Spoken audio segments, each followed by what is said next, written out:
Hello दोस्तों, कैसे हैं आप सब। आज मैं आपको रूपक अलंकार के बारे में बताऊंगी।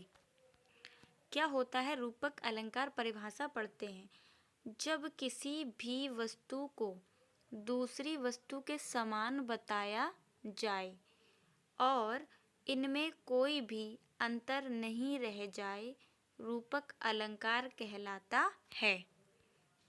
कहने का मतलब है कोई भी वस्तु दूसरी वस्तु के समान बता दी जाए। जैसे कोई एक वस्तु है, उस वस्तु को दूसरी वस्तु की तरह बिल्कुल बता दिया जाए। ऐसा कहें कि ये वो ही वस्तु है जो पहले वाली वस्तु है, ऐसे उसमें बता दिया जाता है और उसमें कोई भी अंतर नहीं रह जाए, वहाँ रूपक अलंकार होता है।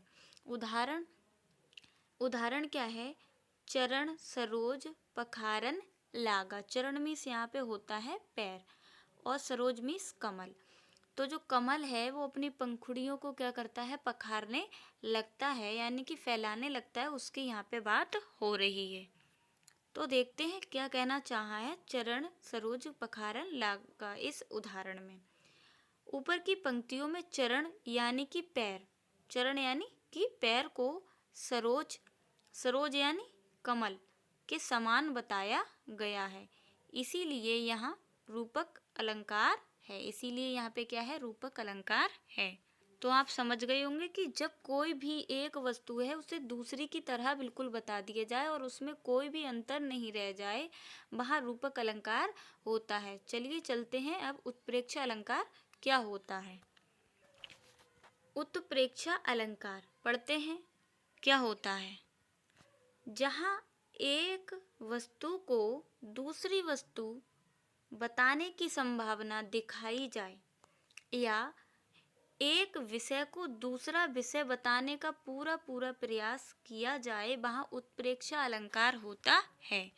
तो समझाती हूँ कि जहाँ एक वस्तु है उस वस्तु को दूसरी वस्तु बिल्कुल बताने का प्रयास किया जाए।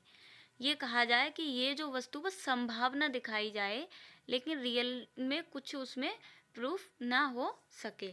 ये बताई जाए कि ये जो वस्तु है वो पहले वाले की तरह लग रही है, सिर्फ इतना बताया जाए। यह कहा जाए कि यह जो विषय है वो दूसरा विषय है। जैसे कि कोई हिंदी है, हिंदी को कहा जाए कि जो हिंदी है वो इंग्लिश की तरह लग रहा है। या कह दें कि जो हिंदी है वो कैसा लग रहा है? इंग्लिश की तरह लग रहा है। ऐसी कोई चीज़ बता दी जाए तो वहाँ उत्प्रेक्षा अलंकार होता है। यानी कि इसमें क्या है, जो रूपक अलंकार होता है वो और उत्प्रेक्षा दोनों अलग होते हैं। ध्यान रखना इस बात का। रूपक अलंकार में क्या होता है कि एक वस्तु को बिल्कुल दूसरी वस्तु बता दिया जाए कि उसमें कोई भेद नहीं रह जाए, कोई अंतर नहीं रह जाए। लेकिन इसमें कोई अंतर कर सकता है। इसमें क्या है? सिर्फ संभावना की गई है कि हिंदी है वो इंग्लिश है, ऐसे बोल दिया जाए। इंग्लिश है वो हिंदी है, या मैथ है वो हिंदी की तरह है, ऐसे सिर्फ संभावना जताई जाए, तो उत्प्रेक्षा अलंकार होता है।